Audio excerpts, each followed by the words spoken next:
Welcome. This is CRE Unscripted with Jared and Rob. I'm Rob Ondak. This is my partner, Jared Oakes, and we are partners in the commercial real estate group at Benish. Jared, you want to tell us a little bit about what we're going to do here today? Yeah, sure. So we're very excited to come to you.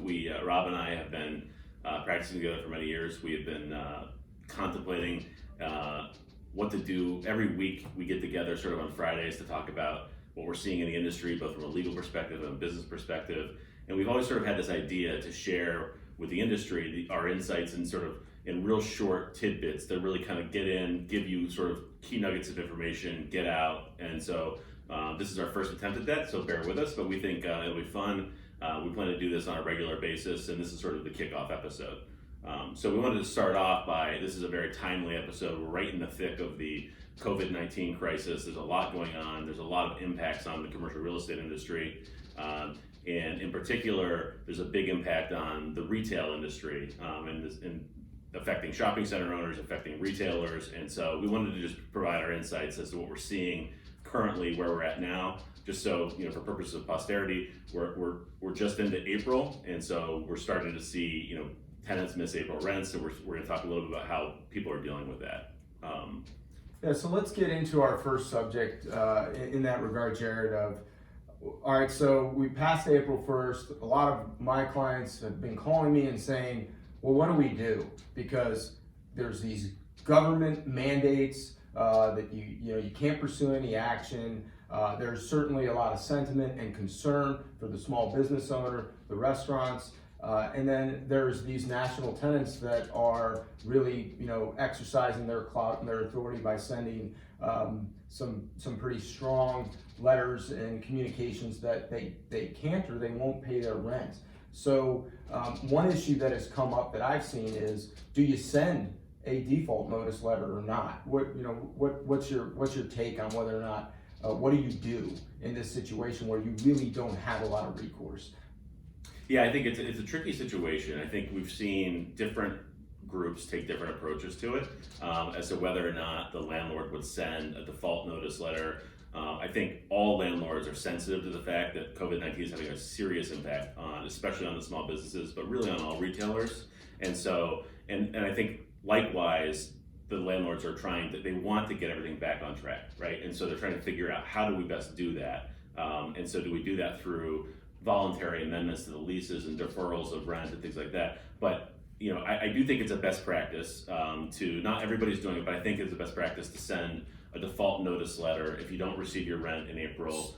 So let's talk about that, because I had a client recently say to me, Rob, I'm concerned about my PR with my tenants, that these people are struggling, they're nervous, they're scared. I'm going to send them a default notice letter. They're concerned how they're going to make their payrolls, how they're going to service their debt, and now their landlord's going to, on top of that, in some respects, kind of pile on with a default notice letter. Like, what's the reason why a landlord should consider sending a default notice letter? Yeah, that's a really good point, and I think it has a lot to do with really the preservation of your rights.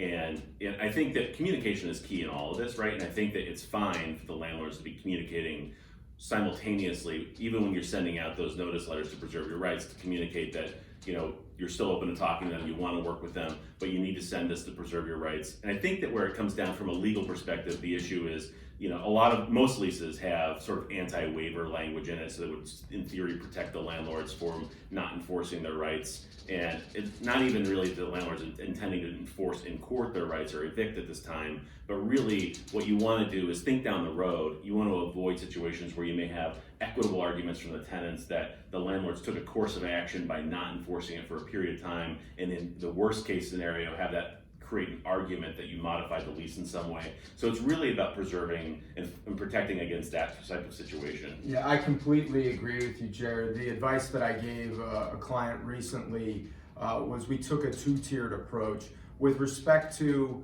some local tenants where they felt like they just didn't want to upset them. We had the leasing manager call them explain what was going on, and then explain that this is just a matter of process and procedure, something that we need to do. We're still working with you, we're communicating with you. So they gave that pre-call to sort of set up the letter that was sent. Then they sent the letter. It's a very soft, it's not your typical default notice letter. It's a letter of understanding. It's a letter that has some compassion built into it, but at the same time, it gets the documentation out there, which is what we're concerned about. We're not concerned about today. We're not concerned about next month. No one's going to court in the next 30, 60, 90 days. But the real practical reality of this situation is there is going to be economic fallout at the end of this. And unfortunately, not all of these tenants are going to make it.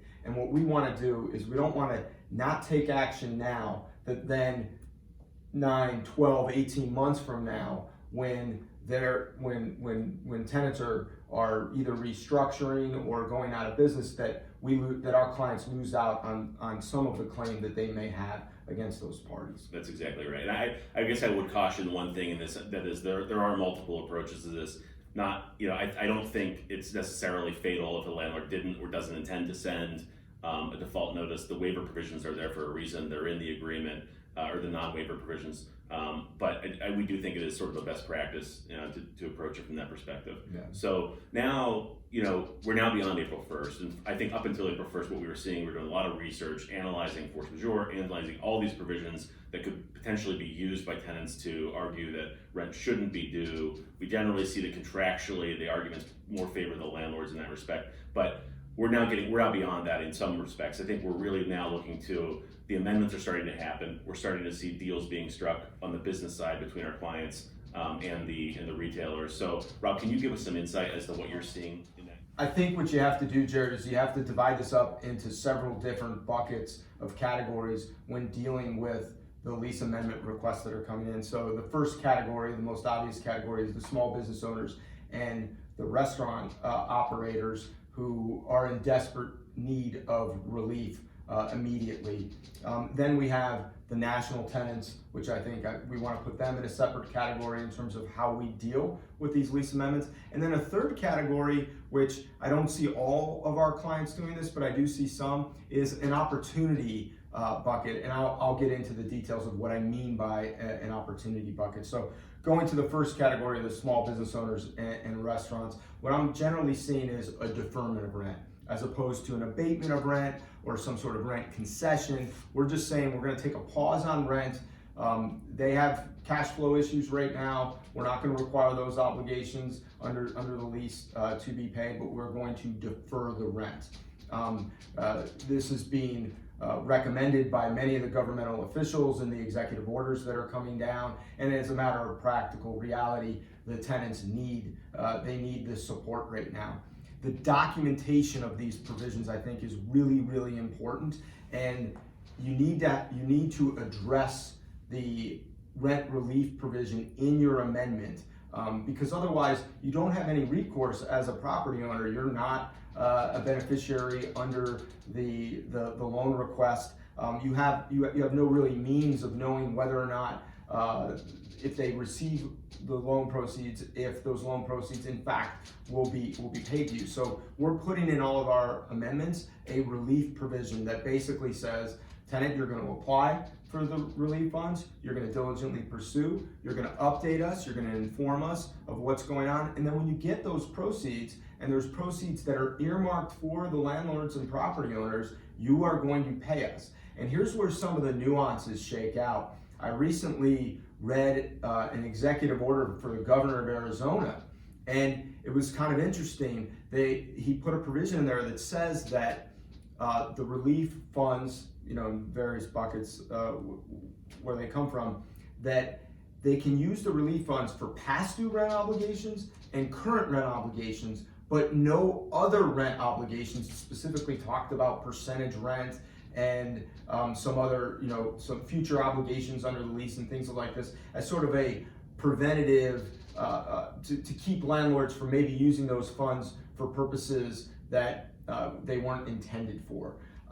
However, if you think about it in the context of our amendment, if our deal with our tenant is we're deferring the rent, then as a matter of law, that deferred rent is no longer past due and it's no longer current. It's a future obligation. We're usually saying the typical benchmark that I've seen is those payments are starting in October of this year and could be through the end of the year or maybe into the following year. If we do that though, then based upon that executive order in Arizona, it would not be a past due obligation, it would not be a current obligation, it would be a future obligation. And even though you may say you're going to use your relief funds, the law in place in Arizona via that executive order would prohibit you from doing that. So I think it's important to hang on, Rob. So I just want to point out to our audience that we talked about at the beginning. We're going to try to deliver a few key nuggets of information. This is one of those really important key nuggets of information. This is an important drafting tip that can help you avoid a situation where you think you're covering yourself and the deferment is using these funds and you may not. So sorry, I want to turn it back. I want to point out to the audience, pay attention. This is a key point right here. Yeah, appreciate that, Jared. So what you need to do is obviously draft your relief provision in your amendment accordingly that basically says something to the effect of when those proceeds become available, that the portion of rent that was deferred, that those proceeds apply to are current obligations, or make it clear in your deferment of the rent that it is still a current obligation, but all landlord is doing is deferring its enforcement rights under the lease. So something to that effect. That's where, again, the nuance of the language in your amendment, all of this is moving so fast.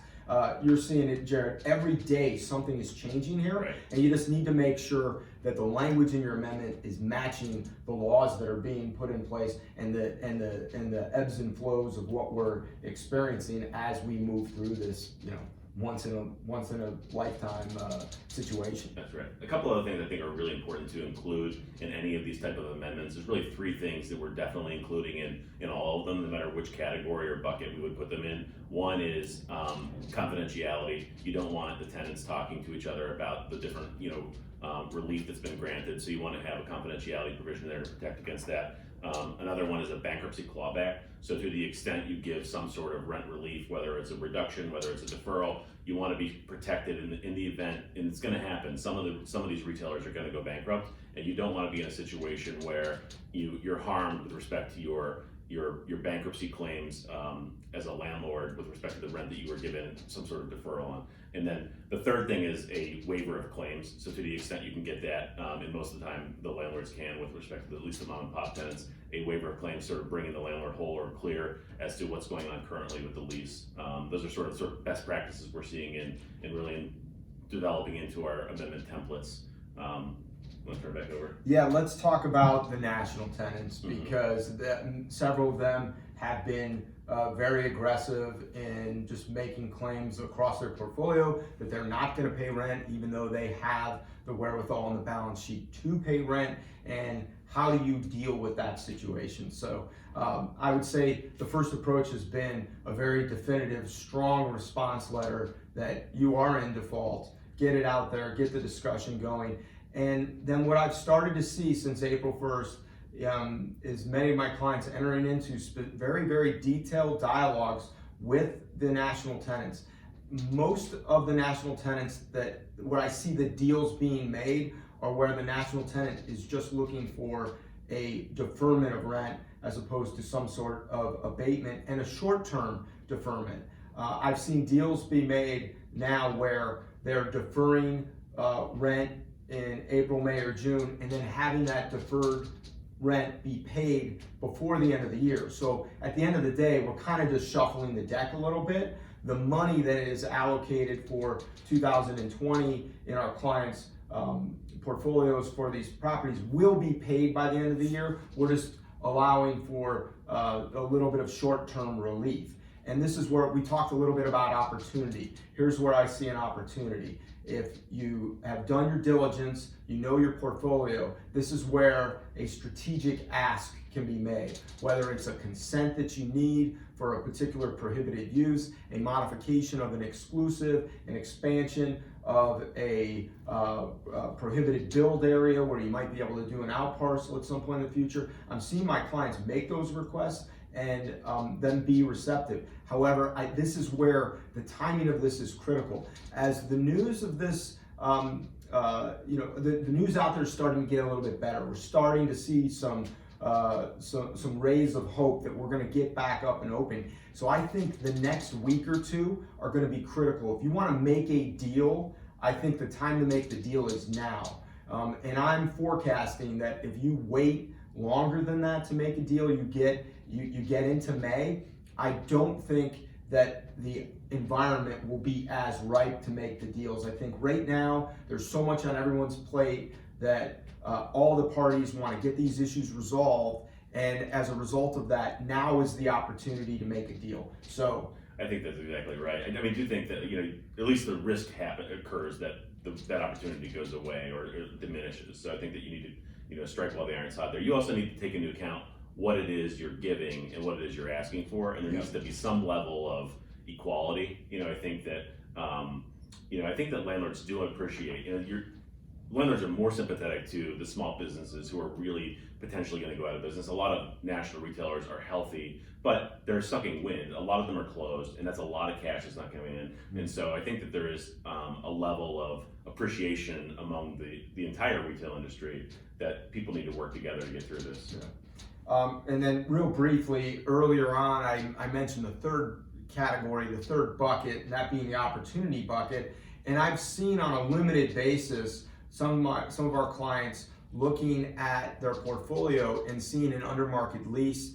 In the scenario that I had, it was an out parcel lease that we inherited, significantly under market rents being derived from that out parcel. So we took a pretty aggressive stance with that tenant when they did not make their rent payment, because if we get that property back, my client feels that it could be valuable to the portfolio over time, because we can improve the rents. It's a high demand area. It's a great parcel. It's a user that, all things being equal, probably shouldn't be there, and they're going to be pretty aggressive with that. So analyzing your portfolio, taking a look where there might be strategic opportunities is definitely something that we're advising our clients to take a look at. Jared, as a final category here, so we negotiate the amendments, we start getting through all this, but at the end of all this is more likely than not a discussion with your lender.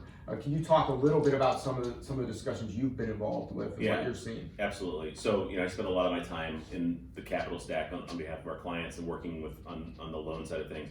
And what we're seeing is, a lot of times, and most times, at least with significant leases, there are requirements in your loan documents that you can't grant certain things, including like reducing the rent without getting the lender's approval. So there's two pieces that the landlords are dealing with now. One is, can you grant a rent concession or some sort of change in the rent structure, and can you miss your payments, right? If you're not receiving rent, it's very difficult. Almost all real estate loans are set up as SPEs. Your only income comes from that property, and so there's going to be a lot of payment defaults. And so we've been sort of breaking it into two buckets. One is sort of the CMBS world, which is a very unique set of circumstances, and then balance sheet lenders or the other lenders, where you have more direct access to the party servicing your loan, right? So on the balance sheet lender side, regional banks, those type of lenders, we have seen great flexibility. A lot of times we're seeing the lenders on that side of the sheet agree to extensions really just upon requests, and allowing the deferral of mortgage payments they're due for up to maybe 3 months.